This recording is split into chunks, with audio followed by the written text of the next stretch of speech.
Boa noite, diversidade, boa noite, Joinville. Estamos aqui hoje com uma live especial. Acostumado de ver a gente aqui toda quinta-feira, né? Já faz um bom tempo que toda quinta nós temos aqui a diversidade Quintas do Gres. E hoje a gente está trazendo a nossa live especial de independência, né? A nossa live aqui hoje, nessa segunda-feira, aqui pelo Facebook do GRES Diversidade, aonde a gente está trazendo duas convidadas especiais também para nós conversarmos um pouquinho e entender um pouquinho como que é, né, esse processo de independência que aconteceu lá em 1822, mas que tem um reflexo muito, mas muito grande ainda na nossa vida aqui, né, na vida dos brasileiros. Então, eu vou convidar você a participar da nossa live, pode estar fazendo perguntas, né? A gente vai perguntando para elas e também compartilha, curte, comente, aproveitar aí, porque a gente vai ter uma boa aula de história, né? Então, aproveitar também para agradecer aqui os nossos apoios, né? Os nossos apoiadores aí, o Arcobalengo, a Academia Benefit, o CH Produções e o Açaí Ataqui, né? Então, agradecer aí vocês também que sempre estão dando esse apoio aí para o GRES Diversidade.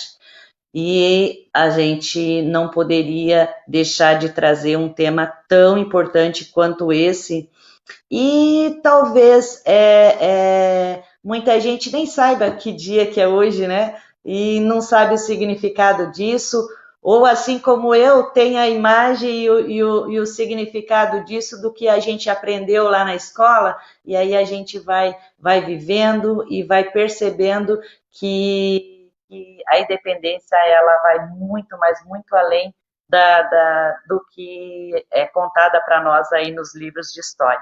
E para isso, a gente vai estar recebendo aqui. Eu estou até emocionada para estar recebendo elas, porque elas são maravilhosas, mas elas são minhas amigas também. Então, para mim, estou muito, muito feliz a gente tá recebendo.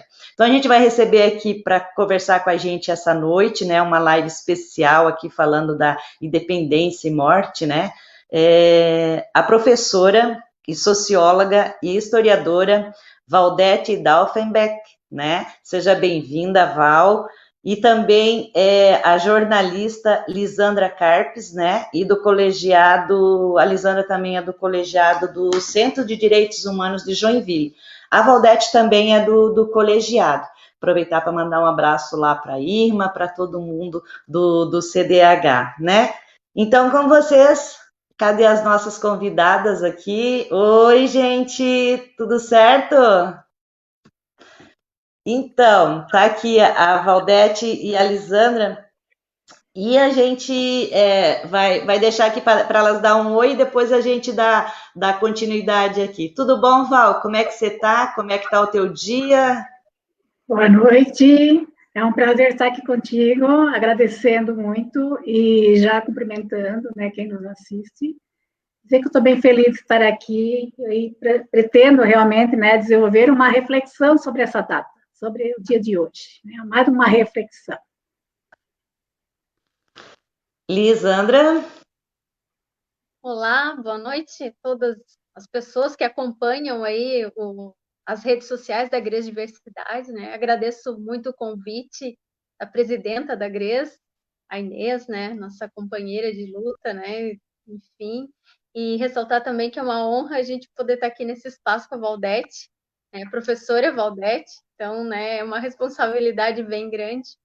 E é isso, né? Vamos tentar fazer essa reflexão em torno desse tema tão que faz tanto parte da história do Brasil e ao mesmo tempo está tão por baixo do pano aí essa história, né? O que vai dar a nossa reflexão hoje?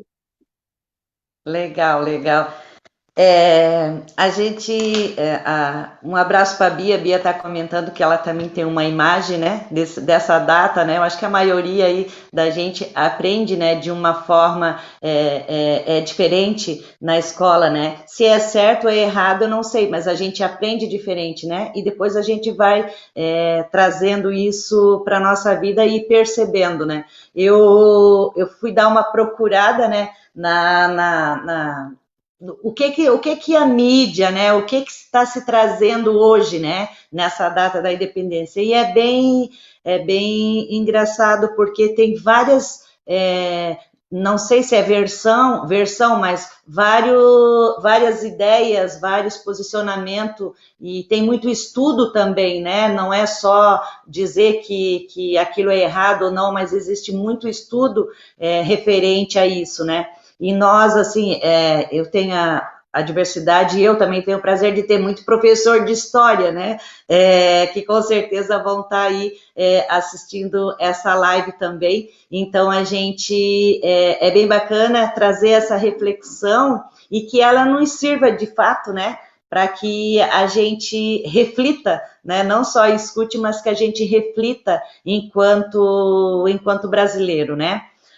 Valdete, vou passar para ti, porque a gente fala em independência e morte, né? Então, o que foi, né? E o que é essa independência, né? E essa morte? Morte de quem, né? Morte de quem? Morte de quê? Dentro desse histórico todo. Então, vou deixar contigo para tu expor para nós aí e a gente começar a dar início nessa live bacana aqui. Muito bem, obrigada. Então, como você falou, né, tem muitas versões de história. E quando a gente fala, né, a independência, nós colocamos aí, né, vejo que você colocou independência e morte, até mesmo para fazer uma alusão, né, do que nós temos na nossa mente de independência ou morte, né, aquele episódio que aconteceu lá no Rio Ipiranga, que todos nós aprendemos na escola, aquele ato heróico, né, naquele quadro que existia, como se fosse uma foto de Dom Pedro, né, naquele cavalo elegante, né, então, aquele momento seria um momento, né, que foi aprisionado, foi congelado, e passado nas escolas, nos livros, como sendo a real história. Nós temos eu gosto muito de um autor que se chama Walter Benjamin, e ele sempre diz que a gente precisa escovar a história a contrapelo. Temos que escovar, porque com aqueles fragmentos que você encontra, você pode construir um outro passado para iluminar o presente. Então, acho que muitos dos historiadores, né, ultimamente, têm feito isso. Pega aquela história dos vencedores, porque havia uma época realmente que a história era vista do ponto de vista só dos vencedores, né? E então aquela história ela pode ser contada de maneira diferente, né? Uma hora que você vai pentear a contrapelo. Então, por isso, eu queria fazer uma reflexão de entender assim, por que o Brasil tornou-se independente? Quando você fala de independência, a gente tem que entender também independência em que sentido, né? Uma independência política naquele momento, que se dizia, bom, o Brasil então não pertence mais a Portugal, então ele agora já tem que ter um corpo administrativo nesse lugar que agora deixou de ser colônia. Então, vamos entender assim, por que então? Quero contextualizar um pouco, né? Por que o Brasil torna-se. Olha, ele já foi colônia durante quanto tempo, né? Mais de 300 anos de Brasil colônia. Então, na verdade, ele foi a última, né? A última colônia a tornar independente na América Latina. E também a última, depois, nem enquanto colônia, ela terminou o período de escravatura, né? O período escravagista só vai terminar no final do Brasil Império. Então, a independência do Brasil não significou independência, não significou liberdade, ele continuou, né, no mesmo sistema de aprisionamento, no mesmo sistema que havia, ele apenas privilegiou um grupo, aquele grupo que tinha vindo para cá em 1808, que era a família real, que estava fugindo de Napoleão Bonaparte. Quem traz para cá, quem ajuda a trazer a Inglaterra, 1808. E naquele momento se faz um contrato ali, né, de que a Inglaterra ajudaria o Brasil, mas que o Brasil, ele também teria que tornar o Brasil independente, né? Mas que, por causa da ajuda, ficava, na verdade, o Brasil proibido de desenvolver a indústria. Então, o Brasil, ele nasce já dominado pela Inglaterra. Então, ele nasce como país, mas ele está dentro já de uma estrutura econômica dependente. Então, ele pode ter, na verdade, uma independência política, porque ele vai formar agora um país, e aí se estrutura uma bandeira, que eu acho muito interessante também, que a gente tem que analisar, né, do ponto de vista dos nossos símbolos. Então, transforma, né, uma bandeira que já havia, transforma aquela bandeira agora uma bandeira do Brasil independente. Então, vamos analisar. Às vezes a gente fica com aquela bandeira, né, dizendo que aquelas cores representam o verde, né, da mata, amarelo, que é a nossa riqueza, né, o azul, firmamento, e assim vai, né, a nossa bandeira que a gente aprendeu. E as pessoas levam isso, né, eu sou patriota porque isso representa a minha pátria. Aí você vai olhar e vai dizer, mas de onde veio esse verde? Não, esse verde não tinha nada a ver na época, quando ela foi criada essa bandeira. Essa bandeira, na verdade, ela foi criada por um francês. Ela vai criar isso aí, porque a bandeira estava o verde, que representa a cor, né, da família Bragança. Então, da parte de Dom Pedro I. Então, um do sobrenome dele. A família Bragança, só ele tinha o direito de ter na fachada da casa aquela cor verde. Por outro lado, né, a imperatriz Leopoldina também, ela tinha o amarelo, né, a família é o amarelo, né, da família Habsburgo.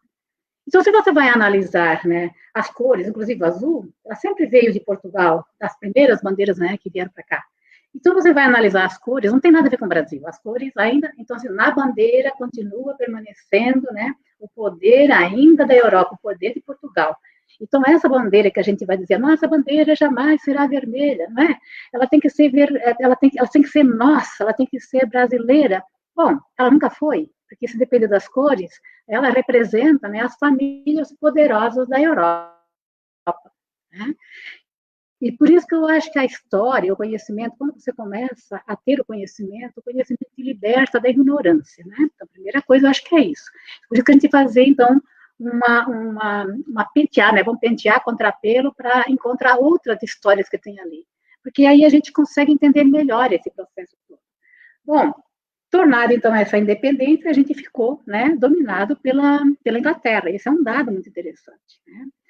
E ela torna-se independente porque o Dom João VI, que veio para cá e depois foi embora, e ele vai dizer o seguinte para o filho dele, que era Dom Pedro I, né? Você vai colocar, né, na sua cabeça a coroa antes que algum aventureiro faça, ou seja, antes que algum brasileiro faça.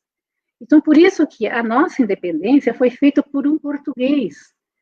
Não é interessante isso, né? É um único país que o próprio colonizador torna, né, o país independente. Então, isso diz muito da nossa história, isso diz muito aonde nós chegamos, isso diz muito, né, da nossa alienação. As pessoas sempre resolvendo as coisas por nós, tomando a frente das coisas, né? Aí nós vamos ter um período de 1822 até 1889, chamado, né, o Império, né, para formar um grande império aqui. E o que nós tivemos nesse período? Além da família real estar aqui, Dom Pedro I, depois Dom Pedro II, né? Nós vamos ter o que aqui nesse momento? Né? Que tipo de país? Um país dependente da Inglaterra. E, aliás, é muito interessante como tudo isso foi contado do ponto de vista masculino. Se a gente vai analisar a história, inclusive, não vou nem me aprofundar muito isso, mas a Leopoldina, que era princesa, ela teve uma grande influência durante esse período do Brasil Império, inclusive para tornar o Brasil independente. Inclusive, foi ela que assinou. No dia 2 de setembro, o Brasil já era independente. O Dom Pedro saiu para uma viagem e ela fez, então, a ideia de tornar o Brasil independente. Então, mas o que consta depois é na hora que o Dom Pedro apenas configurou, né, aquela imagem as margens do Ipiranga, que ele então vai dizer que sim, né, que então o Brasil torna-se independente. Mas as mulheres, né, elas sempre tomam à frente certas decisões. A imperatriz Leopoldina tinha um grande poder. Ela era uma mulher bastante culta. Só que na história você não pode colocar isso, né? Tem que colocar a história do ponto de vista masculino. Isso diz muito do machismo que nós temos hoje. Esse ocultamento, né, das mulheres. Ou sempre que as mulheres entram na história, ela é vista como uma bruxa, sempre é vista como alguém do mal, né? Então, os homens é que tem que carimbar essa história. Então, nós vamos chegar aqui no Brasil, depois do Brasil Império, né, fazendo uma contextualização para tentar entender se nós temos alguma coisa para comemorar hoje. Não é que a gente não tem, não que nós não tenhamos coisa para comemorar, mas entender como é que foi feito esse Brasil para a gente conseguir dar um passo à frente e dizer, né, vamos tomar a frente, né, das nossas ações. E o Brasil, ele torna-se, então, né, independente por um português, e na hora de tornar o Brasil agora uma república, quando ele expulsa a família real do Brasil, é mediante um golpe. Né? Então, o Brasil República começou com um golpe. E aí esse golpe foi por uma meia dúzia de pessoas. Ele ficou na Primeira República até 1930, era, na verdade, um grupo de pessoas que tinha esse poder. Mais de 90% da população era analfabeta. Então, voto, que voto? Como é que as pessoas vão votar? Se a Constituição de 1891 dizia que quem tinha que votar tinha que ser alfabetizado, cidadão, homem, né, acima de 21, eram 3% da população que votava. E aí nós vamos analisar, então, esse Brasil República, ele foi uma sucessão de golpes. Isso é muito interessante, que de 1926, quando houve aquela última eleição lá do Brasil, a República Velha, mas era uma eleição de voto cabresto ainda, né, que não era nem eleição secreta, então não dá nem para contar, né, como sendo uma democracia naquele momento.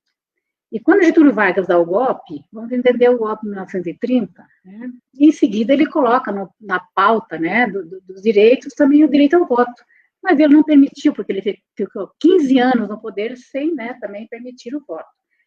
Bom, o que eu quero chegar ali? Que de 1930, então, né, que foi a partir de um golpe que Getúlio Vargas também assume, até a data atual, né, olha quanto tempo faz.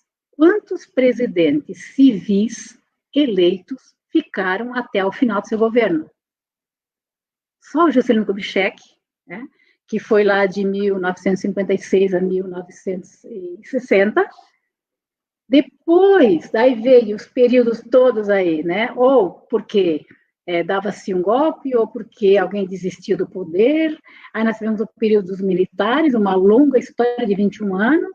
E depois nós vamos retomar com o Fernando Henrique Cardoso, porque o primeiro presidente, depois, né, do golpe militar ali, direto, né, diretamente eleito, ele foi também saíram com ele. O FHC, então, de 1995, 2 mandatos, né, 2002, depois o Lula, 2003, 2 mandatos, até 2010, depois a Dilma, era para ser 2 mandatos, mas ficou até 2016, 2011, 2016, quando sofre novamente um golpe. Né? Então, observe que a história do Brasil, ela começa de um jeito e ela, na verdade, dá continuidade a essa maneira de governar, né, de golpes, de sucessão, de vices governando, então é uma instabilidade enorme democrática. Ela começa com uma instabilidade e ela se propaga como uma instabilidade.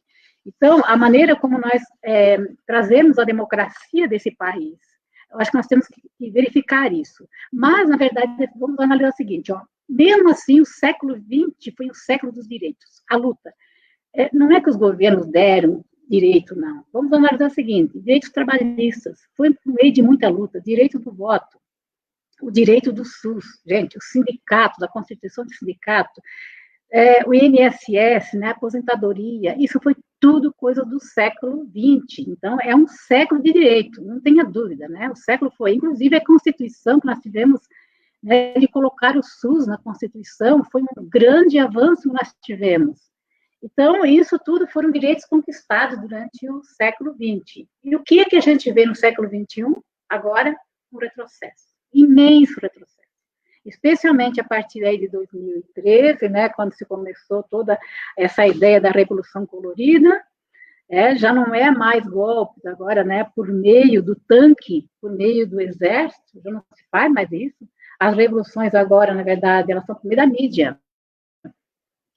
Então, é por meio de mentiras, por meio da desestrutura interna. Se desestrutura internamente, começa assim com movimentações, né, internas, para enfraquecer os governos internos, para dar o golpe, né, e o golpe agora ele pode ser institucional, é um golpe instituído. Então, um golpe que teve voto, né? Então, esse começa com mentiras, né? Começa com fake news, e as pessoas passam, então, a incorporar aquelas mentiras e desestrutura de uma maneira, para quê? Porque tinha um interesse, aquele mesmo interesse que tinha lá dos Estados Unidos, né? No começo, né, do Brasil, da Inglaterra, agora os Estados Unidos, eles continuam com esse interesse, porque a Inglaterra deixou de dominar o Brasil na Primeira Guerra Mundial, aí os Estados Unidos entraram. E agora, mais do que nunca, há essa necessidade desse entreguismo. Então, nós vivemos aqui, nesse momento, o quê, né? Nós temos uma venda do nosso patrimônio, de todos os tipos de patrimônio, né? Nós temos uma perda dos direitos, os direitos trabalhistas, observa, a cada momento, nós estamos vivendo os direitos, está se falando agora que realmente não existe, mas você quer emprego com carteiras assinadas, então a ideia vai ser essa, né? Uma volta do sistema de trabalho, né, sem garantia, sem direitos nenhum, então os trabalhadores estão perdendo todos os dias. Vamos analisar em termos de estrutura dos direitos dos agricultores, as famílias, elas estão perdendo seu direito, a agricultura familiar perdeu completamente, tudo aquilo que tinha se construído durante os governos populares, todos os programas de governo, de políticas de governo, e políticas públicas que nós tínhamos garantido, naquele período da agricultura familiar, nós hoje substituímos tudo isso por um pacote de veneno, né, que nós estamos aí, né, divulgando, e que tanto a agricultura familiar como as comunidades indígenas, né, os quilombolas, perderam seus direitos, perderam suas terras, estamos perdendo, e o pior de tudo, que eu percebo, é que a reação da população, que ela acabou legitimando, ela está aceitando. Há uma naturalização dessa violência, né? Uma naturalização dessa violência que nós temos contra os indígenas, contra as mulheres, e isso que é muito dolorido. Entender que essa violência, ela foi legitimada. Quando tem uma pessoa que ela vai ofender as mulheres, vai fazer, na verdade, referência ao estupro a uma mulher, quando vai, na verdade, dizer que os indígenas não merecem ter aquelas terras, quando vai fazer todos os tipos de violência e uma apologia à violência, as pessoas elegem essa pessoa. Então, olha a fragilidade da democracia que nós temos, das pessoas escolherem exatamente algumas pessoas mais estúpidas politicamente, né? A gente pode dizer assim, politicamente são pessoas estúpidas. Então, se as pessoas, né, foram contra os negros, né, contra a comunidade LGBT, contra a mulher, essa pessoa, ela, em outras épocas, acredito, ela não iria subir ao poder, não teria a mínima condição. Então, o que aconteceu com a sociedade que vai escolher uma pessoa dessa? Uma pessoa que, na verdade, hoje nós podemos perceber, né, nesse momento, a Amazônia está queimando. E as pessoas dizem, não, vamos lá, vamos passar o gado. É isso, né? Vamos passar o gado. Então, todo tipo de destruição que o mundo inteiro está observando, está vendo, né, o que está acontecendo no Brasil, está desaprovando, e incrível que dentro, internamente, tem uma população, uma boa parcela, que está aprovando, que acha que isso é o correto. Então, a nossa democracia realmente é uma democracia que ela acho que não é democracia, né? Nós tivemos, na verdade, ali um processo democrático, mas que nós não conseguimos avançar no termos de conhecimento, de cultura. Foi dada à população a possibilidade dela consumir, né? Mas ela não conseguiu consumir os bens culturais, né? Então, nesse momento, a gente percebe que o entreguismo, e o entreguismo está declarado, né, tanto a Petrobras, como o Aquífero Guarani, a própria Amazônia, E, e quando eu vejo hoje, né, nessa comemoração, o próprio presidente carregando a bandeira dos Estados Unidos, o que é que isso significa? O que é que nós temos que comemorar neste momento, quando é essa demonstração? Aí me chamo isso de patriotismo. Que patriotismo é esse quando me apresentam, né, um presidente carregando uma bandeira dos Estados Unidos? Então, as pessoas, como elas vão dizendo, nossa bandeira nunca será vermelha, poxa, mas está ali.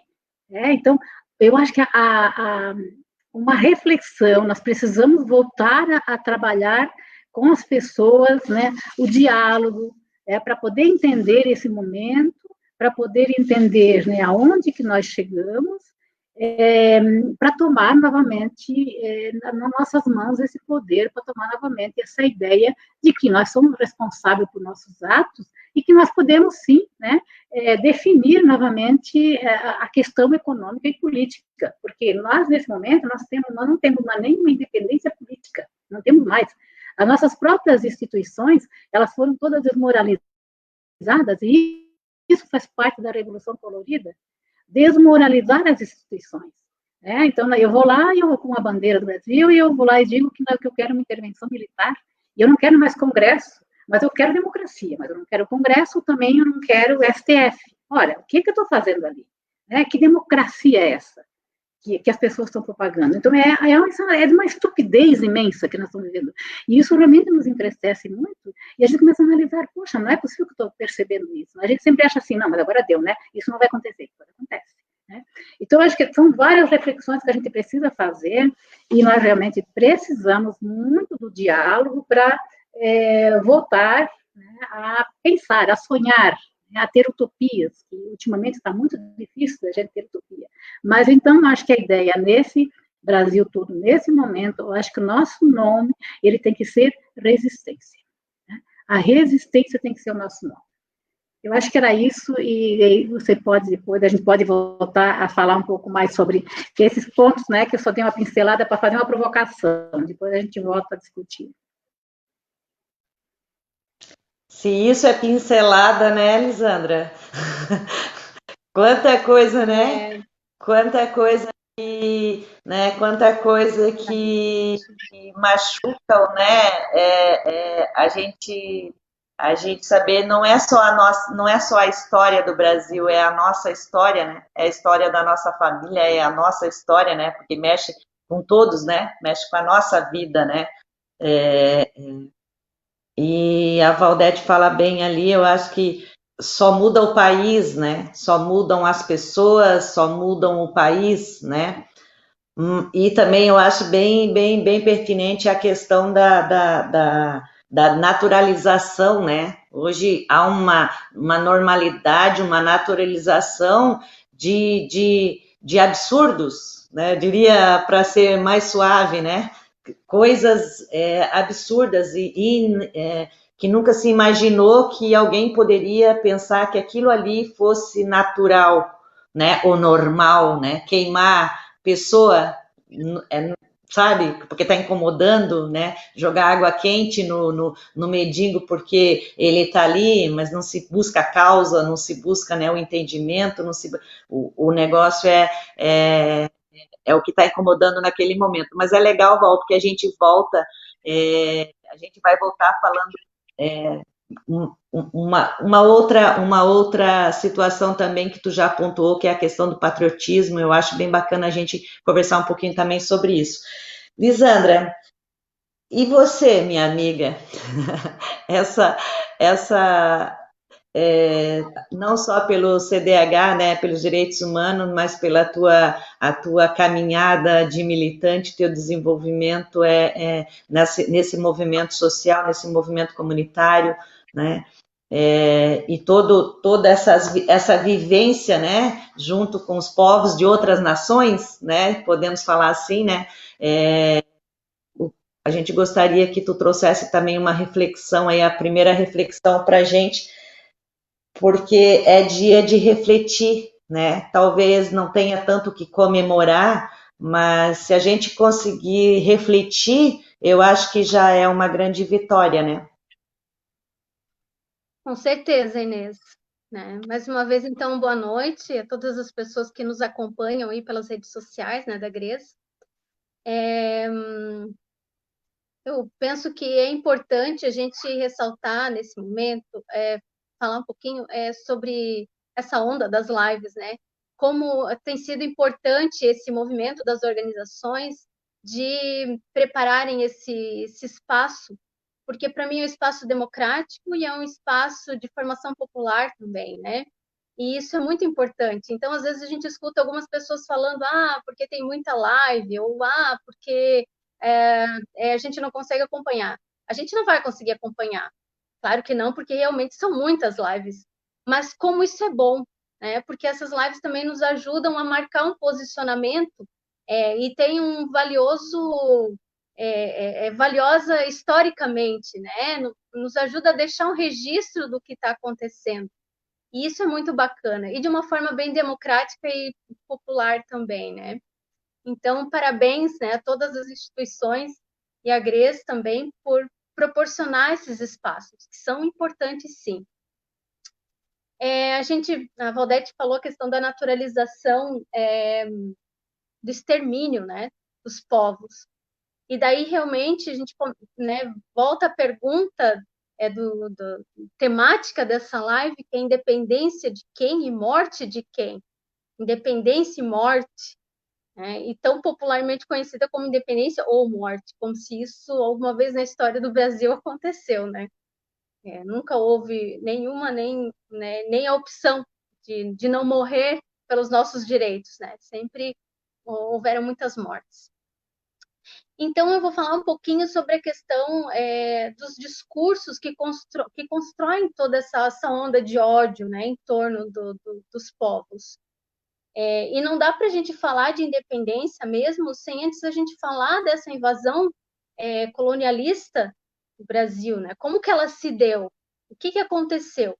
E tem um livro bem importante para a construção dessa minha reflexão e que me faz pensar que é impossível a gente pensar em independência sem pensar o quanto as nossas mentes são colonizadas e programadas para estar alinhada ao sistema, a esse sistema. Então, o livro é Paulo Freire e Amílcar Cabral, A Descolonização das Mentes. Né? Porque nós somos frutos, né? A nossa nação construída fruto de uma programação colonizadora, que resulta em extermínio e morte ao longo dos séculos. Assim, como percebo que esse espaço de live também é um espaço de formação, então eu penso que é importante a gente ressaltar como se deu essa chegada dos portugueses aqui no Brasil também, essa invasão, né, que a gente aprende lá na escola, né, como tu colocou, Inês, que é o descobrimento do Brasil. O Brasil não foi descoberto, né, e muita gente não escuta isso. Né? Nós que somos aí um pouco mais da caminhada de luta, caminhada de vai pesquisando, vai estudando, né? Vai aprofundando os conhecimentos, a gente já está mergulhada nesse universo e sabe que não foi um descobrimento e sim uma invasão. Então é importante a gente ressaltar isso. E por quê, né? Que interesses tinha os portugueses, né? Quando chegaram aqui? Não era um interesse de construir uma nova vida ou uma nova sociedade, né? Um lugar onde eles pudessem viver as suas vidas. Não, muito pelo contrário. Eles vieram sim para saquear nossas riquezas naturais, vieram sim para escravizar e matar as pessoas, quem quer que tivesse no caminho para, né, que impedisse essa questão do roubo, né? De saquear a terra, de exterminar o que tivesse aqui. Então, eles vieram, sim, com uma violência genocida. Então, a história do Brasil, ela inicia com essa onda violenta mesmo, né? Essa onda de destruição do que já existia aqui. E daí eu sempre brinco, né? Quem eram os portugueses na fila do pão para chegar aqui e dizer que não tinha uma civilização aqui, que vivia aqui, que era, né, fazia parte desse ecossistema, dessa terra, enfim, né? E simplesmente, lógico, chegaram com seu poder, né, poder bélico, enfim, né, e foram dizimando os povos. Né? Outra parte que é importante a gente refletir sobre essa questão da invasão dos portugueses o quanto, e essa visão europeia colonizadora, é a negação da condição humana dessas pessoas que já viviam aqui, dos povos que viviam aqui. Então, né, a questão de negar sua cultura, de negar sua filosofia, negar sua religiosidade, o seu modo de existir e de ser. Então, né, ou seja, o ódio racial, ele é uma realidade no país desde a invasão dos portugueses. Não é uma novidade no Brasil, porque o Brasil ele foi invadido e construído em cima do ódio racial, né, no extermínio dos povos que aqui viviam. Então, foi uma invasão sangrenta, né? Então, existe todo um esforço, né? A gente põe entre aspas ali, né? Um esforço do colonizador para construir, conceituar o que representam os outros, o que representa aquele que estava aqui, né? Assim também como definir o grau de humanidade daqueles povos, né? Dos povos que foram colonizados, que o Brasil foi né? Os povos latino-americanos foram um dos povos colonizados, né? Então, assim, definir esse grau de humanidade. Então, quanto mais o colonizador adjetiva o povo que já existia aqui como selvagem ou como bárbaro, mais ele vai justificando a escravização desses povos e o extermínio também, né? Então, foi dessa maneira, né, que a Europa impôs o seu modelo e o seu sistema econômico ao mundo. O Brasil e os povos que aqui já existiam foram cruelmente violentados para sustentar essa economia. Então, lá nesse livro que eu indiquei sobre descolonização das mentes, o Amílcar Cabral, que é um importante teórico prático da libertação africana, ele diz que a colonização é a negação do processo histórico do povo dominado, né, por meio da usurpação violenta da liberdade. O que ele quer dizer? Né? Aqueles que não morrem tem como exemplo toda a violência, tortura e todo, né, tipo de forma violenta para que sirva de exemplo, né? Para que aqueles que ficam escravizados fiquem na condição de escravos mesmo. Né? Então, isso quer dizer que, seja setembro de 1822, né, data que se comemora hoje, né, depois a gente pode falar um pouco mais sobre essa questão da comemoração do 7 de setembro, ou seja, maio de 1888, que foi o ano da abolição também, entre aspas, porque nós não tivemos nem independência nem abolição da escravatura, porque nós temos até hoje invisibilizadas, né, as histórias dos povos que são as raízes desse país, seja a população, os povos das florestas, seja os povos africanos. Então, nós vivemos essa programação mental colonialista desde 1500. Então, além da história e da cultura invisibilizadas até hoje, o extermínio dos povos, as mortes ainda continuam, né? Porque a população negra continua morrendo nesse país, né? Os números são assustadores. Os povos indígenas são imigrantes na sua própria terra, eles não têm, eles são expulsos, eles são vistos como folclore ou como vagabundos, né? Em Joinville mesmo, poucas pessoas sabem das aldeias indígenas que existem nos arredores da cidade. Né? Então, é uma questão muito importante da gente fazer essa reflexão, né? De como ainda nos dias de hoje a cultura, a programação colonialista faz parte do nosso dia a dia.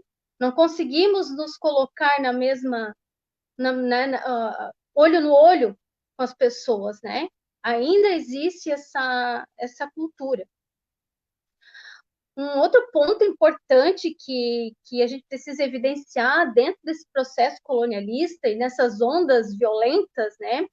Nesse país que foi construído banhado em sangue, que se a gente fosse fazer algum hino, um hino teria que ter, sim, o mar de sangue que os povos foram mortos, né? Enfim, e não são mencionados, né? Essa questão das mortes, enfim, acho que se a gente fosse ter alguma coisa para falar sobre esse dia, seria daquelas pessoas que lutaram e tombaram, né? E não são lembradas no hino nacional, enfim. Então, um ponto importante que precisa ser evidenciado também, né, nessa questão é a presença da igreja, né? A Igreja Católica nesse processo, eurocentrista também, que prega um Deus branco, castigador, opressor, né? Então, desde o início, lá na invasão, e que nos colocou essa programação colonialista, a gente vê a presença dos jesuítas, né? E que eles tinham a função de educar, né, os nativos, né, as pessoas que aqui moravam, ou catequizar, como né, é popularmente falado, né? Então, e essa era a mais poderosa ferramenta que eles tinham na mão, né? A mais poderosa ideia europeia nas mãos do colonizador, que era o domínio por meio da educação das mentes e dos corpos. Não só a nossa mente foi dominada, mas nossos corpos também. Então, nesse livro também é interessante, porque apesar de toda essa história sangrenta que a gente vê que o Brasil foi construída, ele também aponta algum caminho, né, para a consciência da libertação, né? Então, ele traz muito a questão da influência da ideologia negritudinista, né, que é a valorização da cultura dos povos, né, negros africanos. Porque não é o povo, são os povos. E a gente vê aí também, né, a partir daí, como se limita a população negra em alguns quadrados também, que não existem quadrados, né? São os povos, muitos povos. Então, é o reconhecimento mútuo dos irmãos africanos, né? Então, isso é um dos caminhos, se reafricanizar, porque eles são as raízes, né, da terra, né? Então, é esse reconhecimento fraterno, que vai além de ser antirracista, transcende, né? Porque é um relacionamento fraterno de luta e de reconhecimento. Também traz a questão de defender a democracia com a forte participação popular, porque sem participação popular, sem assembleias populares, né, sem que a gente assuma esse compromisso e esse posicionamento crítico diante da realidade, não há meios, né? Se as pessoas que se sentem oprimidas, se as pessoas que se sentem indignadas não buscarem conhecimento, não buscarem meios para sair disso, não existe como sair disso. Precisamos, sim, assumir esse papel crítico. E também ele traz a questão de uma educação política, né? Passar pela educação, que conscientize sobre a programação mental do colonizador, para descolonizar mentes e corações. Porque a gente sente, a gente que está aí na luta, e depois até quero ouvir um pouquinho de vocês, que a gente sente que é um sentimentalismo fanático, né? Em muitas falas, em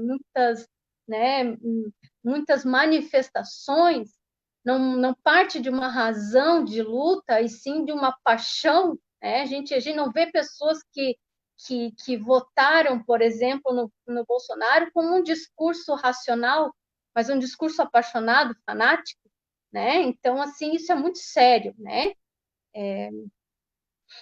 E o Amílcar Cabral, ele defende a ideia de que nenhum povo consegue se livrar do seu colonizador enquanto não se liberta de seus referenciais, de suas premissas, dos seus fundamentos, dos seus paradigmas, enfim, da razão a razão que move o colonizador. Então, enquanto a gente não se desconstruir disso tudo, e daí a gente também entra nessa onda de desconstrução, né? Porque a gente também precisa ir se despindo dessa programação mental. né? Então, ele conseguiu enxergar a necessidade da libertação cognitiva, a libertação do conhecimento, né?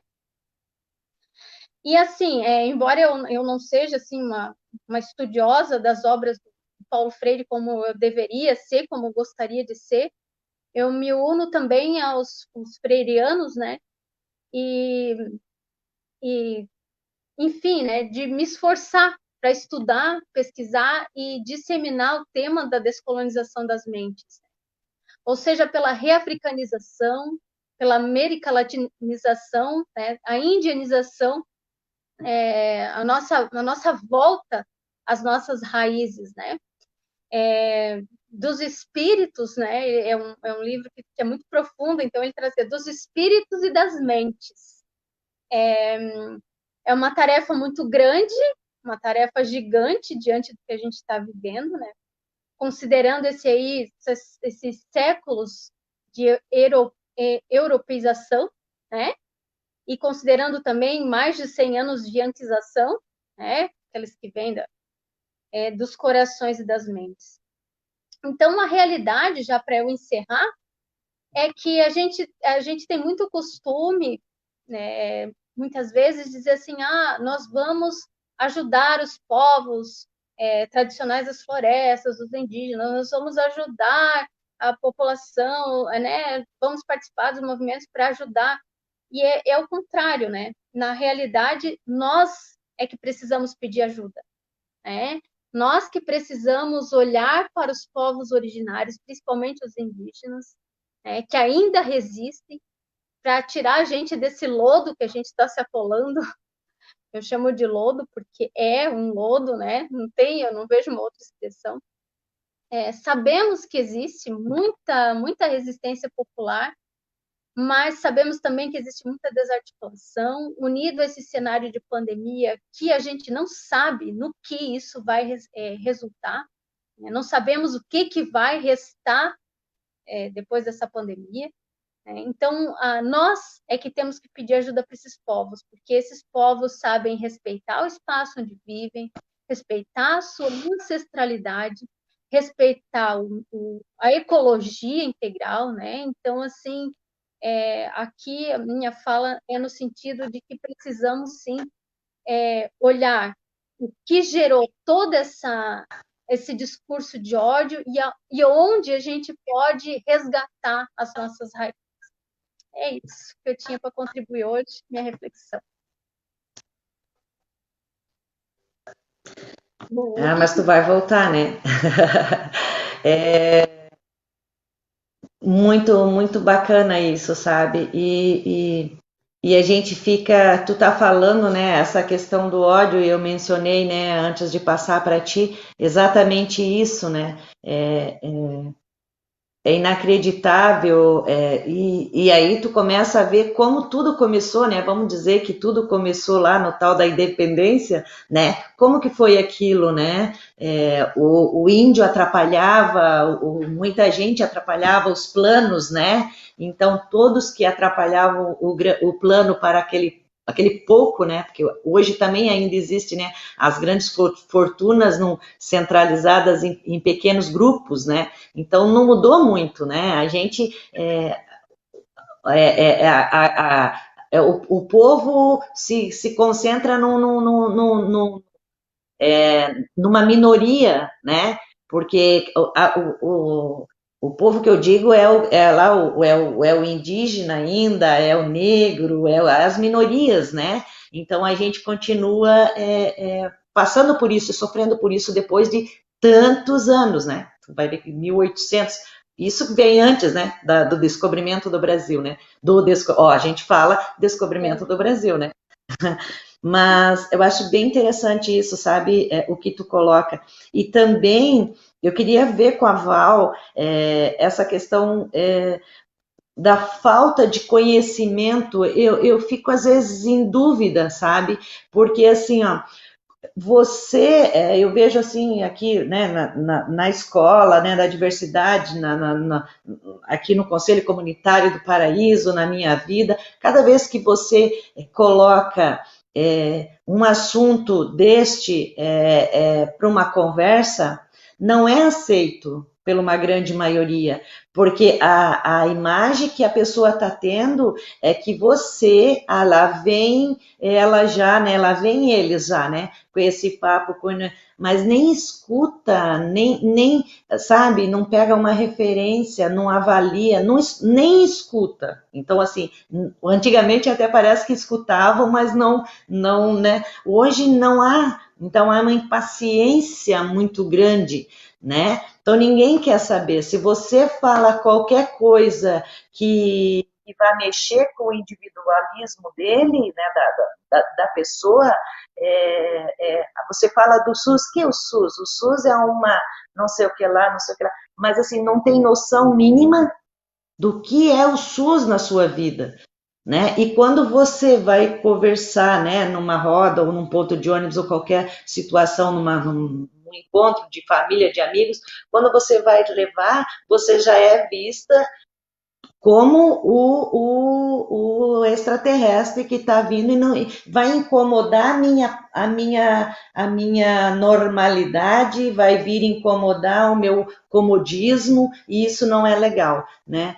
Então eu queria conversar um pouquinho sobre isso, sabe, Val? E diante disso que eu estou falando, veio alguns comentários sobre a live e veio isso para a gente, e aí eu falei, também não sei, vou ter que esperar as meninas refletirem para mim também, para refletir sobre isso, que é a questão muito utilizada hoje, que é essa coisa do patriotismo e do nacionalismo, né? Então, assim, tem muita gente que não usa mais a bandeira do Brasil porque ela está meio que simbolizando algo contra direito, ela, sabe, ela tá sendo usada de uma maneira diferente, uma inversão, né? A Val trouxe até o significado disso, mas eu gostaria bastante da gente conversar um pouquinho sobre essa coisa dos símbolos, sabe? E de patriotismo, né? O que é, Valdete? Patriotismo e nacionalismo. Como nós, brasileiros, hoje estamos usando isso na nossa vida? Então, é um desafio. Vamos lá, eu quero falar um pouquinho da ideia primeiro que tu falasses aí, de como que nós nos comportamos, como é que as pessoas se comportam diante do nosso comportamento quando a gente fala de direitos, né? Então, essa aversão que as pessoas têm de direitos, né, tá aí a doutrinação. Aquilo que eles nos acusam hoje, eles que eu digo, são as pessoas, né, que estão pela linguagem simples, porque é mais fácil das pessoas conviver com aquilo que ela acredita, isso, na verdade, é doutrinação, né? Durante muito tempo, nós fomos doutrinados, sabe? Eu fui doutrinada, e a gente aceitou muita doutrinação, por exemplo, a Elisandra falou, eu já volto a falar das duas coisas aí, muito rapidinho. A Elisandra falou da colonização, né? E como coloniza as nossas mentes, né? Então, isso, na verdade, é uma doutrinação. Na escola, a gente foi doutrinado, gente. Não é, estou dizendo que hoje a doutrinação é hoje. Por quê? Porque a gente está fazendo penteando a contrapelo. Hoje, a ideia, na verdade, né, é de doutrinação, porque nós estamos fazendo uma reflexão em cima daquela doutrinação que nós vivemos o tempo inteiro. Quem não aprendeu, por exemplo, né, na escola, de que o extermínio dos povos indígenas, né, que chamaram o povo de povo indígena, porque eles não eram indígenas, não eram, mas deram um nome para ele, então foi um impulsionado para se chamar de indígenas.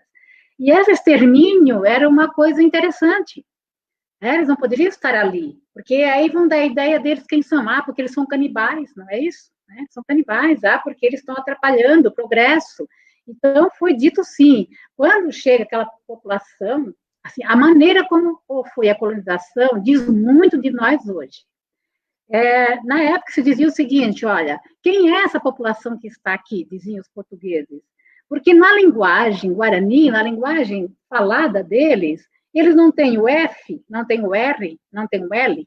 Então, que povo é esse que não tem F, significa que não tem fé.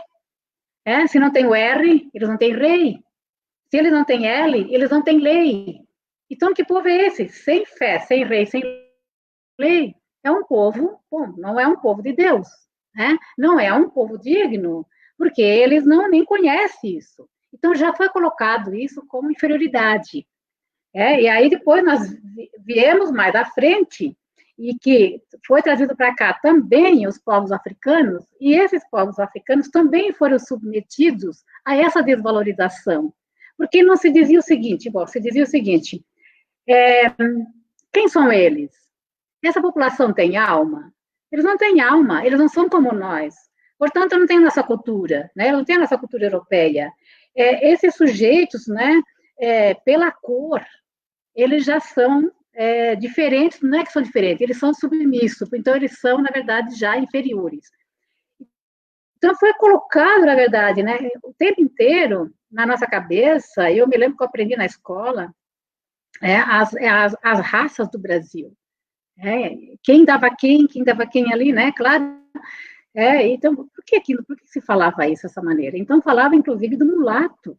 Gente, olha a terminologia mulato, o que isso significa, né, para designar alguém, que veio da mula. Então, toda a nossa linguagem, e aí a gente acha hoje, mas falar sobre isso, não dá para falar mais nada, porque o mundo ficou sem graça. Mas por que não pergunta para as pessoas como é se sentir naquele lugar? A gente começou a falar muito de empatia, e as pessoas não gostam de empatia, porque eu preciso refletir da minha linguagem, como que eu estou falando com as pessoas. E as pessoas não gostam muito disso, porque eu quero ser feliz, mas eu não olho o quanto que ele está prejudicando outra pessoa, a quem ele está se referindo. Eu acho que essa sensibilidade que está faltando muito. Aí nós temos, então, umas teorias, né, que mais tarde foi criada teorias raciais, ela vem legitimar essa ideia da inferioridade. Inclusive no curso de Direito, era muito colocado, né, as características de um bandido. E se você vai olhar as características físicas, levava tudo ao negro. Levava as características, levava ao negro. Então, por que até hoje tem muitos e muitos, né, que trabalham com lei, que trabalham com a segurança pública, e que de vez em quando prende alguém que é suspeito porque ele é negro? Ou não? Vai dizer que não, né? Então, isso está enraizado na nossa história durante muito tempo, né, que foi caracterizado desse jeito. E, por exemplo, só para lembrar, né, lá no sítio do Pica-Pau Amarelo, tão bonito, tão lindo, né? Bom, não dá para fazer uma crítica daquela época também, né? Mas eu faço a crítica da época de agora. Por exemplo, tem um livro chamado Livro e Receita. A gente sabe que lá no sítio quem cozinhava era a tia Anastácia. A dona Benta era a dona. E a tia Anastácia, bom, ela era ótima, né? Ela era aquela pessoa que aceitava todas as condições da casa. Então, hoje o livro de receita, ela se chama Tia Anastácia, o livro de receita se chama Dona Benta. Mas quem cozinhava era a tia Anastácia. Mas é a Dona Benta que levou o nome. Alguém compraria um livro chamado Tia Anastácia? Muita gente deixaria de comprar. Eu tenho uma farinha de trigo. Por que a farinha de trigo não se chama Tia Anastácia? Por que a Dona Benta? Sim, porque ela é branquinha. Então, essas coisas a gente carrega, sabe? Isso diz muito, né, da nossa construção. Isso tudo leva à ideia, né, de uma submissão. Aí vai dizer o seguinte, mas por que os negros não reagem? É exatamente ali que nós vamos entender a raiva de muita gente, porque os negros começaram a se manifestar, sabe? Nunca ninguém se importou do negro, enquanto que o negro estava lá, como se dizia, o lugar dele é ali, né? Então, o lugar do negro está ali.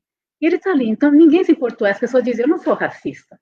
Não, porque ele está lá quietinho, ele está no lugar dele, eu estou no meu. Agora, quando os negros começaram a querer direito, esse foi o problema, né? Então, significa dizer que esse negro, ele tá querendo ser como eu. Então, se esse negro quer ser como eu, ele quer ter direito, esse é um problema sério. É ali que então nasce o racismo, né? O racismo, ele vem dentro da ideia de que alguém pode ser como eu, e eu não aceito. Aí então vai começar a violência, naturalizar, inclusive a violência, contra essas pessoas, que afinal de contas, o que eu estou fazendo aqui? Quero estar no lugar que eu estou? Quero ter o meu direito? O lugar dele é lá. Então, por isso que as pessoas dizem, não, eu sou tranquilo, eu até sou amigo desse sujeito, né? Mas se ele quer o direito, então, não, esse lugar não é dele.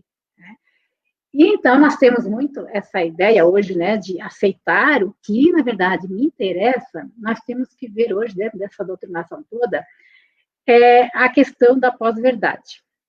como é que nós lidamos com essa pós-verdade? As pessoas, elas têm uma dificuldade de entender o conhecimento para elas, porque você pode colocar várias questões ali, livros comprovando pela ciência, mas a pessoa, na sua limitação, ela vai dizer, ela vai aceitar o quê? Aquilo que eu já tenho comigo.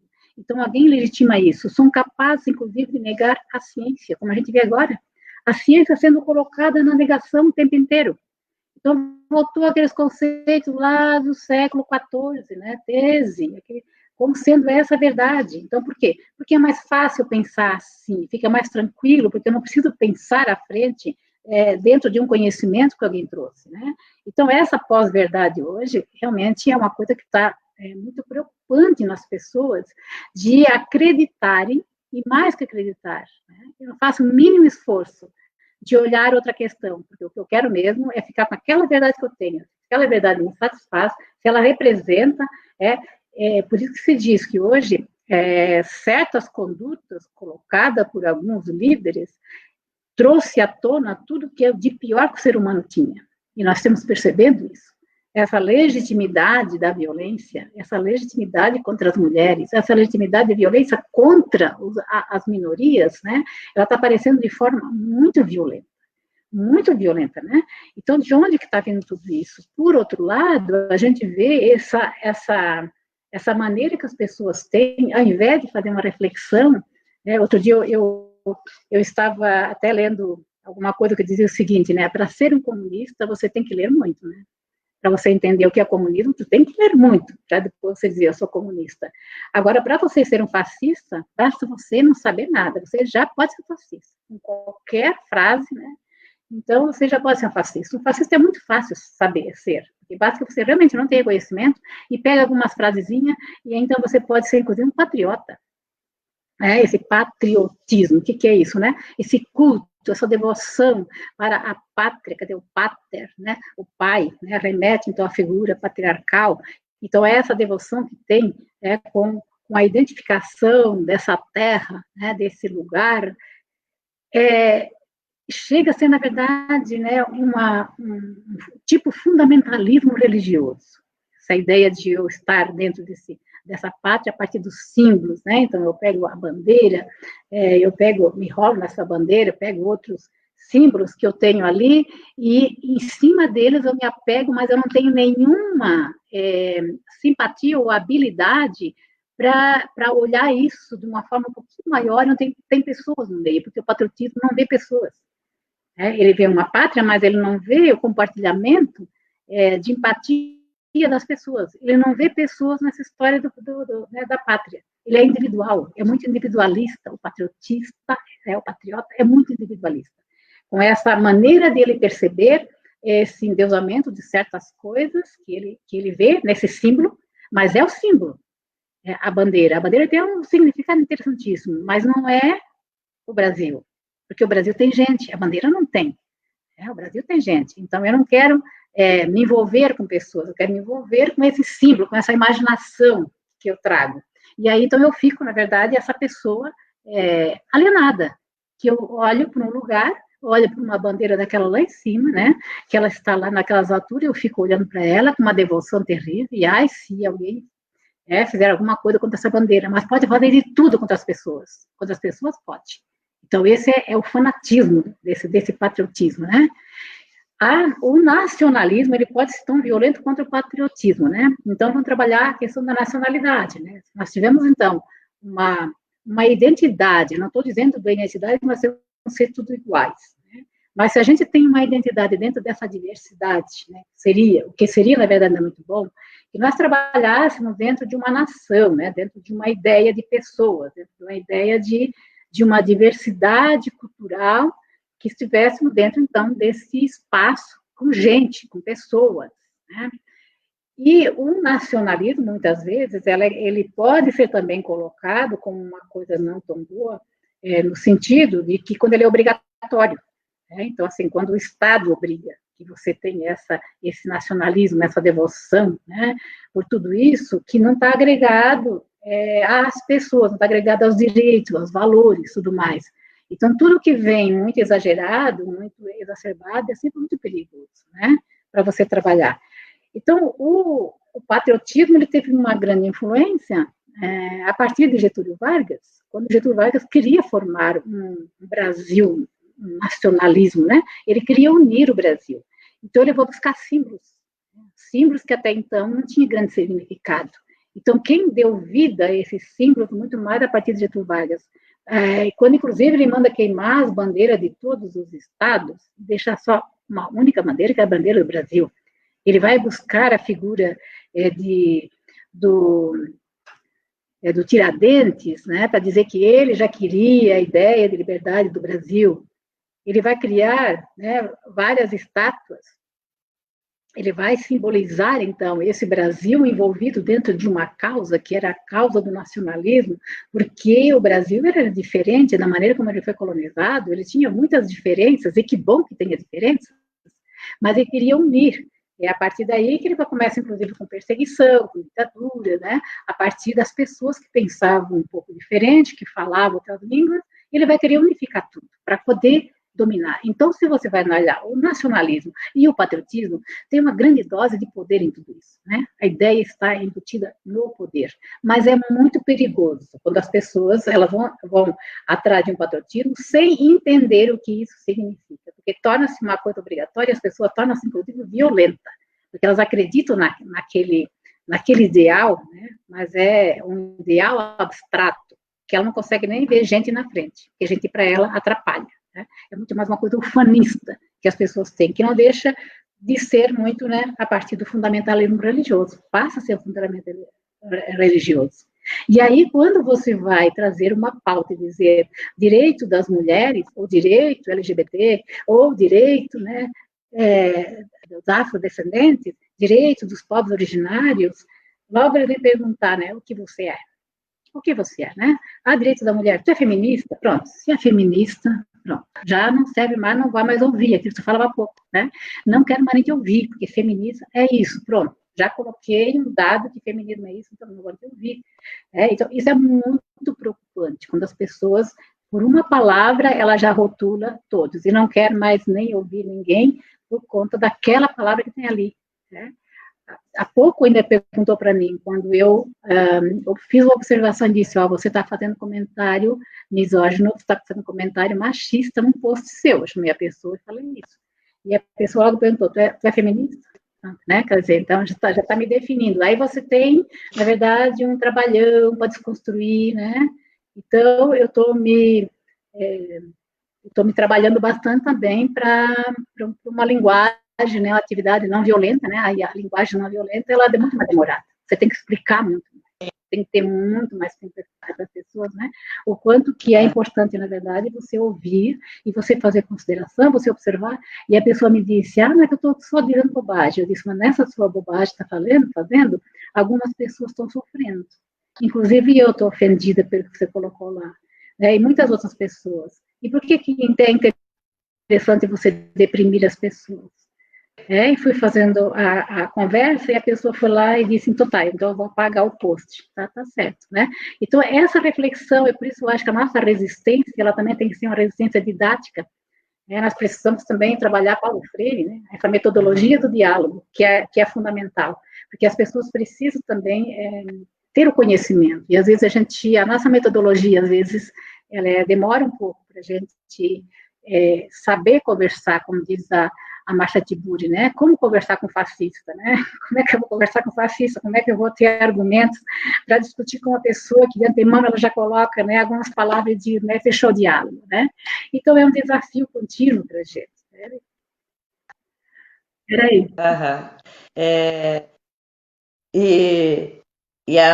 Na grande maioria, as respostas são por... e daí? Né? As respostas para que elas nunca são, elas não existem, né? Então, e é bacana tu trazer isso, sabe? Dizer, né, que é pequena ainda a porcentagem das pessoas que a pessoa conseguiu te ouvir, sabe? Então, assim, não é... Eu acredito que a leitura de alguns é como se você quisesse obrigar o outro a ter o mesmo entendimento que teu. Há uma versão nessa comunicação também muito forte, né? Pronto, lá vem ela querer me militar, lá vem ela querer me alienar, e não é isso, né? Você está querendo contribuir, mas eu acredito que o esforço vale a pena, sabe? Porque há uma satisfação também, né, da gente conseguir fazer esse papel, porque eu acho que cada um tem o seu papel, né, na vida, na sociedade, no universo. Eu acho que ninguém tá, todo mundo tem alguma coisa para fazer por aqui, né? Então, quando a gente se predispõe a fazer isso, eu acho que é satisfatório, é bacana, a gente apanha mais do que a gente tem esses sucessos que tu tiveste, né? Na maioria das vezes vai para lá o peluda, não sei o que, papapá, e daí para pior, né? Que a gente consegue. Então, quando a gente vê que realmente não dá, a gente se afasta, mas é bacana e a gente tem conseguido, eu acredito, a sociedade, a gente, estou colocando, né, como um todo, assim, a sociedade tem conseguido fazer refletir, sabe? Esse aqui é um momento que a gente está trazendo, né? Então, assim, ó, é muito prazeroso para a diversidade, né? Para a nossa escola de samba. Não temos carnaval, mas somos uma escola preocupada com a sociedade, com os temas da sociedade. Então, nada mais não é justo, mas não estamos fazendo nada demais. Nós estamos fazendo o nosso papel enquanto sociedade civil, né, que é tentar trazer o diálogo, é tentar trazer a reflexão. Eu vou ter que dar um recado, porque o Pipo está desesperado, Valdete, dizendo que ele está com o teu abadá, do teu abadá do carnaval para te entregar, né, e eu acho que ele tem material para te entregar, então ele está dizendo que ele tem. Quinta-feira, agora nós vamos ter uma live com ele lá no Instagram. Então, Inês, avisa Valdete, ele tá morrendo de medo que tu fale na live aí, Val, que ele tá devendo uma mandar para ti. Mas, assim, a hora passa bastante, né, e um tema muito bacana, né, pra gente conversar. Mas, puxando aí, trazendo esse fio aí do patriotismo, dessa coisa individualista, né? Fica bem claro para a gente que esse patriotismo ele exclui, né? O patriotismo exclui. Isso é patriotismo igual a exclusão, né? E aí, eu acho que hoje, né, sendo 7 de setembro, sendo pandemia, não teve o famoso desfile cívico, né, Lisandra?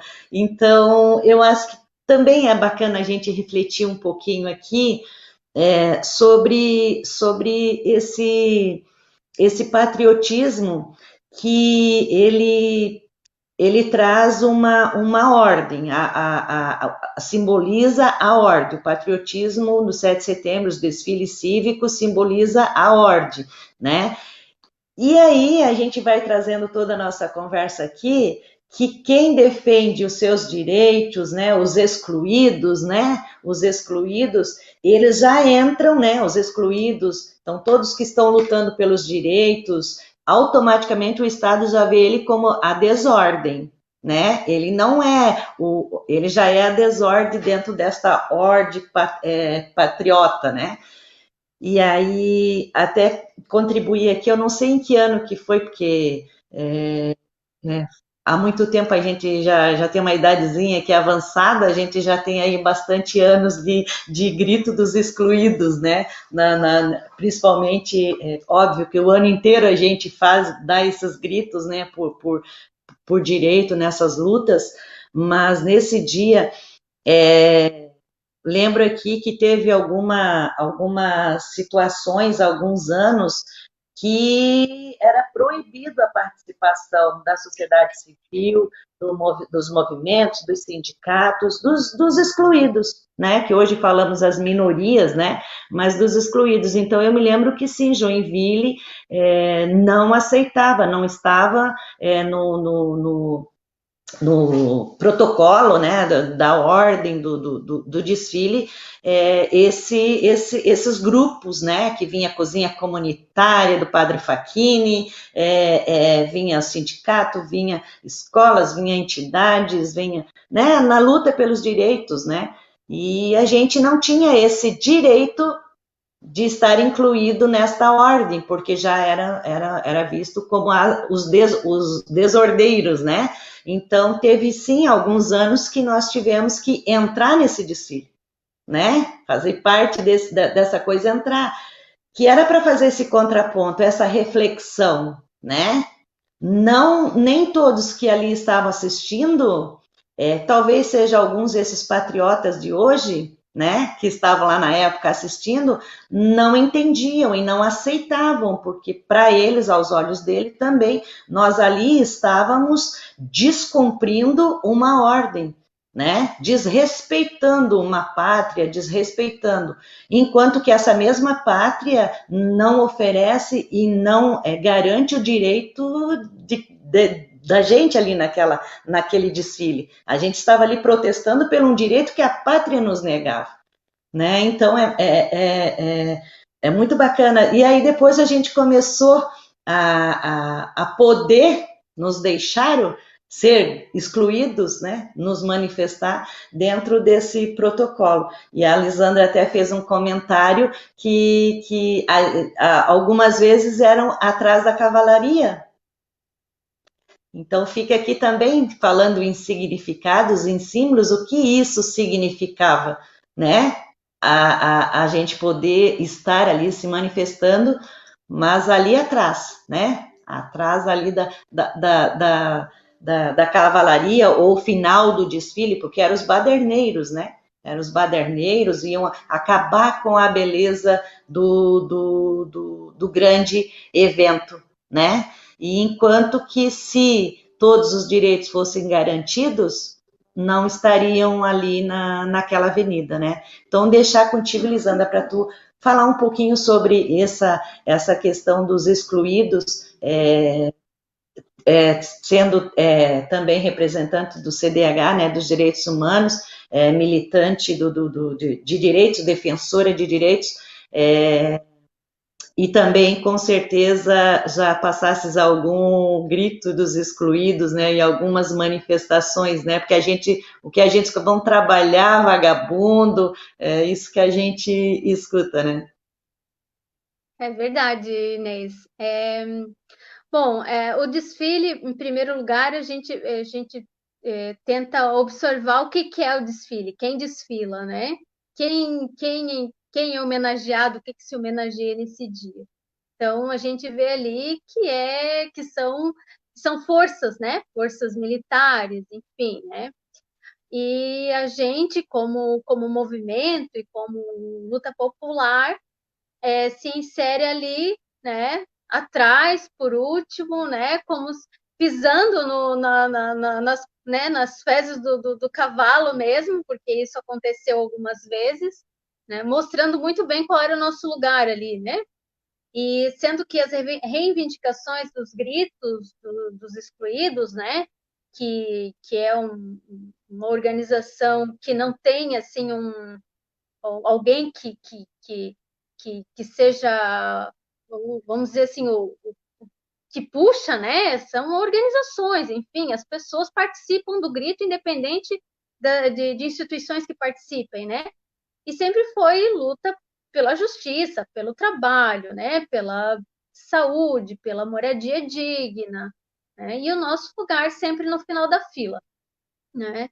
Então, tive experiência de a gente estar com haitianos, né, ali no desfile, e de inclusive ouvir gritos, né, dizendo vocês têm que morrer de fome na Venezuela, né? Sem contar todas essas questões, por que tu não está trabalhando, por que tu é vagabundo. Então, a, a, a criminalização das pessoas que lutam por seus direitos. Somos criminosos porque estamos ali reivindicando, né? E ainda dentro dessa questão do patriota, né? A gente da exclusão, a gente pode trazer a questão dos imigrantes bem forte nisso, porque o patriota não aceita o imigrante de jeito nenhum, né? O patriota é aquele que o imigrante é o outro, aquele que vem, que incomoda, é aquele que não, né, que só vem e não traz nada, muito pelo contrário, o imigrante ele enriquece a cultura, ele, né, nos mostra novas possibilidades da diversidade da cultura, enfim. E o patriota é aquele que abomina a verdade, né? Ele exclui veementemente aquelas pessoas que vêm de fora, né? E a gente pode olhar o cenário da imigração no mundo como isso se dá, né? Não, as pessoas morrem afogadas à deriva, né? Dos mares aí da vida, não se entra. E os que entram são indesejados, são aquelas pessoas que, né? O patriota, esse patriota que olha tanto para a bandeira, como a Valdete disse, não tem um pingo de empatia por aquele que está chegando e fugindo de várias situações de violação de direito humano também, né? Então, o desfile do 7 de setembro, ele é um espaço que a gente pode fazer várias observações nesse sentido. Em que lugar nós estamos no desfile como excluídos? Quem vai na frente? Quem é o poder? Quem manda, né? De fato, e Joinville a gente vê bem claro isso, principalmente nas últimas 2 gestões, né? Nosso vice foi um comandante, né? Enfim, né? A própria o que cerca, né? O governo, o UDO enfim, são vários militares também. A gente tem que se atentar para isso, né? E como nos recebem, como a população que está olhando esse desfile nos recebe, o que a gente escuta? Isso diz muito do que é ser patriota e ser um lutador, né? Uma lutadora por direito humano. Então, é um espaço de observação. Nos dias de hoje, eu penso que a gente não deveria mais estar nesse espaço, né? Porque nós podemos construir outras coisas no dia 7 de setembro, nas comunidades, enfim, né? E trabalhar a questão, né, o trabalho de base nas comunidades nesse dia é muito importante, trazendo essas discussões que a gente está tendo aqui hoje, né? Lá dentro da comunidade, lá dentro dos grupos, dos pequenos grupos, né? Porque a experiência do desfile, ela é uma experiência que realmente nos diminui, né? Embora também seja uma forma da gente fazer essas leituras, né? De onde é o lugar para o município, a gente pode dizer, né? Que o desfile acontece nos municípios, qual é o nosso lugar, mas também a gente entende que pode criar novas coisas desse dia, né? Podemos gritar em outros lugares também, né? Bacana. Essa live, ela só vem, e esse tema, ela só vem despertar na gente outros interesses, né? Outros temas, né? Quantos temas já estão sendo trabalhados, mas como é bacana a gente usar, tu colocaste isso aí agora há pouco sobre as lives, né? Então, assim, é um material que fica, né? É um momento que se aproveitou, né? É muita live, é porque agora é live, eu não poderia estar na tua casa, se bem que a gente mora no mesmo bairro, né? Mas nós não poderíamos estar com a Valdete, seria, né, muito difícil. Então, a gente sim usar dessa oportunidade, né? Assim como estamos usando, não só nós, mas muita gente está fazendo live bacana, live solidária, tem bastante, né, coisas acontecendo. Assim como nós estamos usando para isso a internet, né, a tecnologia, né, aproveitando e se aproximando mais, porque há conhecimento também, há novo sistema, é app, um monte de coisa que a gente vai aprendendo também, né, a usar esses mecanismos. Ele é usado também do contra, né, que são os fake news, são os golpes. Então, é muito grande, então, é muito bacana isso também, é um tema bacana para a gente trabalhar trazendo, né, esses temas. A gente já está com o nosso tempo aqui finalizando, indo para o final, eu agradecer a todos. Eu não tenho aqui, hoje eu só estou com o celular, então eu não tenho acesso aqui às pessoas que estão participando, né, da live, mas eu aproveito aqui e agradeço a todo mundo, né? Virgínia apareceu aqui. Um abraço à Via e a toda a família. A Virgínia está dizendo que, infelizmente, vivemos a falta de empatia. Pobre Brasil, né? E é real. Eu acho que hoje a gente trouxe bastante um pouquinho essa coisa da empatia, que é tão bonito fazer uns posts bonitos, textão, né? Figurinhas, mas e aqui, né? Sentir de fato, né? O que ela é, né? É muito difícil, né? Falar de empatia, a gente tem que ter um cuidado muito forte em falar de empatia e dizer que a gente pratica empatia, porque ela é muito profunda, né? Ela é muito, muito verdadeira. Então, e às vezes a gente se pega também se questionando, né? E de não ser, não tá exercendo a empatia em algumas situações por conta da nossa educação, por conta da nossa cultura, por conta disso que a gente está trazendo aqui hoje, né? Que é uma nova leitura, uma nova reflexão de algo que aconteceu há muito tempo, que tem um reflexo na nossa vida muito grande. Né? Então, eu acho bem bacana. Eu vou passar, então, para a Valdete, para tu já ir dando uma finalizada aí, Val, e já fazer as considerações aí finais também. Com uma pergunta, não é bem uma pergunta, eu acho que a gente podia, né, tantas reflexões, mas não estamos aqui desmistificando, não somos o que a gente falou, o que a Valdete fez, está trazendo aqui estudo, muita gente que está estudando, né? Não é que ela acordou de manhã pensando que essa é a opinião dela, né? Não é a opinião dela, está trazendo, né, embasada e baseada em um estudo, né, num histórico, em fatos históricos. Então, eu acho que isso é bacana colocar, porque tem muita gente que é capaz de ver também a live como uma coisa o povo do contra, que falou que não posso ser patriota, não é nada disso, né?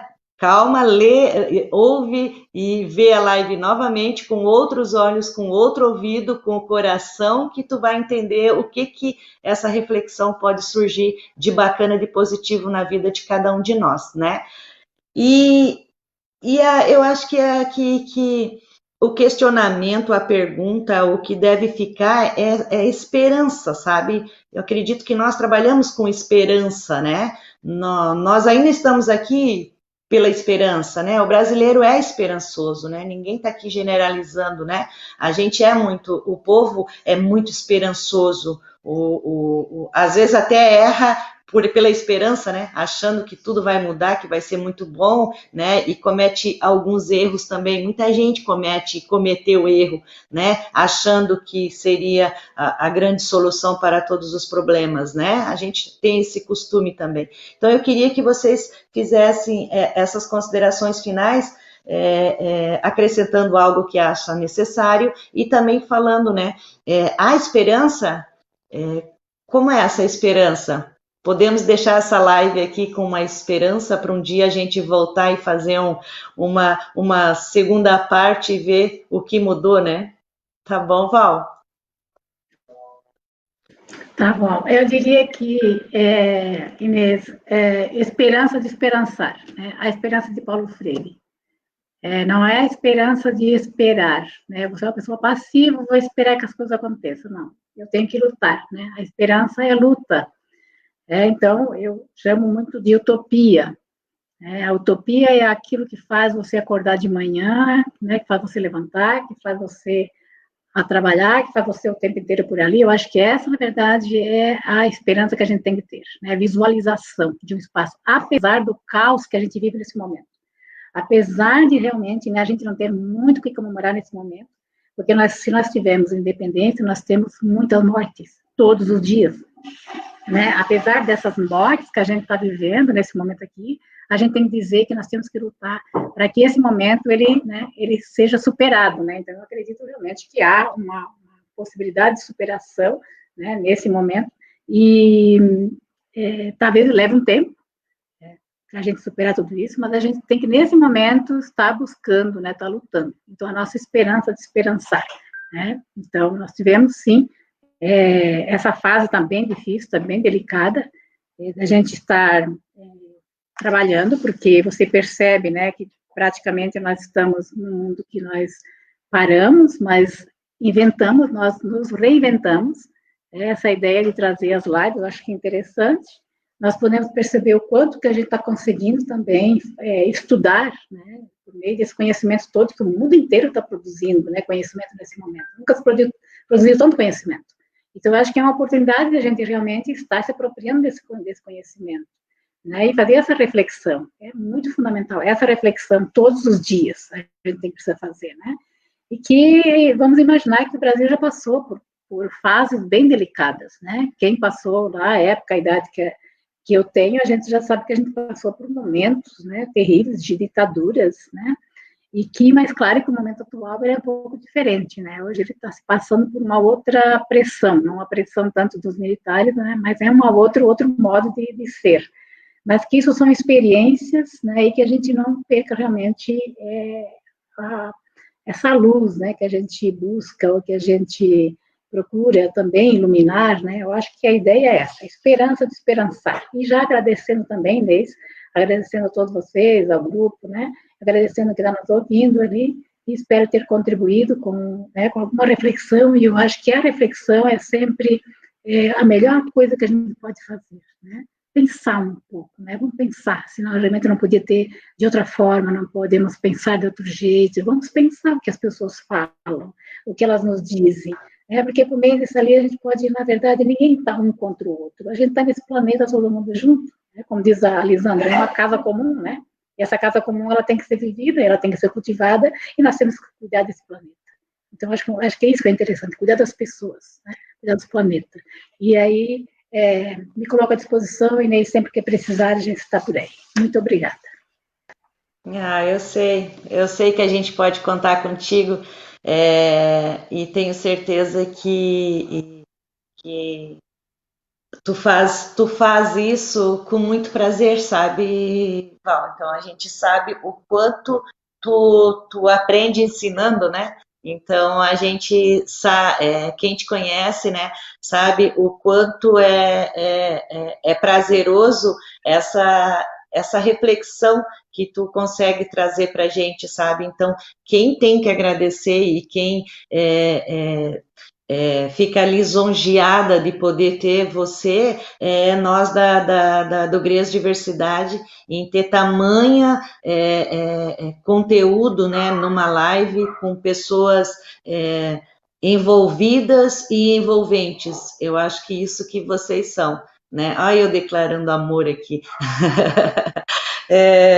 Lisandra, minha cara, né, fazer isso, né?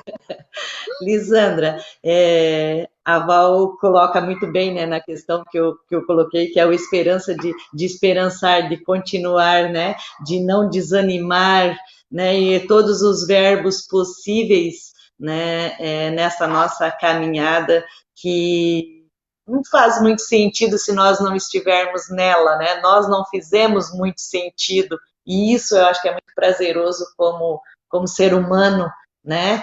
Fazer a sua parte, né? E contribuir para que o outro perceba que ele tem uma parte a cumprir também, né, Lisandra? Com certeza, Inês. Faço minhas palavras da Valdete, né? Sem a esperança do verbo esperançar, não existe, né? Como a gente buscar novos caminhos, então, esperar jamais, né? A nossa luta, a nossa busca diária por justiça, por um mundo justo para todas as pessoas, ela inquieta o nosso coração. Ela bagunça a gente por dentro, ela joga a gente no chão, ela joga a gente lá em cima, Então, quem tem essa coisa dentro, né, que é a coisa da luta, a coisa né, da empatia, a empatia, essa coisa que nos move também, que mantém essa chama acesa, que mantém essa luta acesa, porque somos muitas e muitos, embora às vezes a realidade nos deixe um pouco apreensivos, mas somos muitas e muitos e temos que ter essa consciência também, que o Brasil também é construído em cima dessas lutas, né? Também é construído em cima desses anseios de um mundo justo, né? Demos alguns passos para trás, mas com certeza vamos dar passos à frente, sim, e construir um país que acolha, seja acolhedor, que viva a sua Constituição, né, que siga os seus programas sociais, como o SUS, programas de moradia. Temos que ter essa esperança, sim, lutar por isso, sim. Né? Afinal de contas, a gente existe para que a coisa não despenque toda para o outro lado. Né? Então, somos resistência, somos lutas, somos, sim, esperança e esperançar. E agradeço do fundo do coração por esse momento. É sempre uma satisfação a gente poder refletir, e como a Valdete disse também, a reflexão e o diálogo são tudo nesse momento, né? E essa partilha que nos alimenta também, né? Essa partilha que nos sustenta, porque essa é a forma que nós temos de nos olharmos, né? Um para o outro. A gente ainda brincava no início né? Antes de entrar no ar. A gente não pode se ver pessoalmente, mas aqui é uma forma da gente poder expressar também essa amizade, essa luta, o companheirismo, né? Porque a luta se faz de laços também. Então, um abraço, uma boa noite a todas e todos que nos acompanharam. Valdete e Inês, foi uma alegria imensa. Ah, bacana. Tenho certeza que muitos gostaram também dessa live, e ela vai ficar também, né, gravada aqui no nosso Facebook, que também vai servir aí para um estudo, para uma pesquisa, com certeza, porque o conteúdo que vocês trouxeram hoje aqui é grandioso e com certeza vai contribuir bastante, né? E que, lembrando que quinta-feira agora, né, porque essa aqui é a live de segunda especial, né, da independência, mas a próxima quinta-feira agora, nessa dia 10 agora, às 20 horas, daí vai ser lá no Instagram do GRES Diversidade, o professor Pipo vai trazer a terceira parte do trabalho, né, do mestrado dele, aonde ele vai estar trazendo para nós o tema é Despertar dos Tamborins, um silenciamento de 13 anos que as escolas de samba tiveram, né? O Carnaval de Joinville teve. Então, ele vai estar trazendo o início de 2006, né? 2006 para cá, mas ela teve aí um período exatamente de exclusão de direito, né? O carnaval como direito também é excluído da sociedade, da política pública, né? A cultura, infelizmente, ela é excluída. Mas a gente acredita na esperança de esperançar, né? Acredita que o Brasil e a bandeira e símbolos seja de todos e para todos, né? Para todas e para todes, né? Então a gente acredita muito nisso, e o GRES Diversidade mais uma vez agradece a todo mundo que esteve ligado com a gente, que curtiu, que compartilhou e que comentou. E com certeza traremos sim, e estamos fazendo a nossa parte nessa sociedade, que é trazer temas e fazer reflexão, que esta pandemia sirva, né, para refletirmos muito sobre os temas, sobre a vida, sobre o país que vivemos, sobre a cidade. Está chegando a eleição, necessário, extremamente necessário, que todo mundo, né, faça uma reflexão, né, do que espera, né, Qual que é a sua esperança para Joinville, né? Perceba bem a história das pessoas que estão se colocando à disposição, né? E ver, quem sabe, a gente consiga mudar um pouquinho a nossa sociedade. A gente está aqui, está na caminhada e convida todo mundo a refletir. Não quer ir para a caminhada, mas reflita, né? E faça a sua parte na sociedade, que já está bacana, né? Boa noite a todos. Quinta-feira agora, no Instagram, a gente vai estar com o professor People falando de carnaval, que vai ser, muito legal. A gratidão aí, Valdete, Lisandra e a todo mundo. Obrigada por todo mundo e a gente se encontra por aí. Um abraço, boa noite.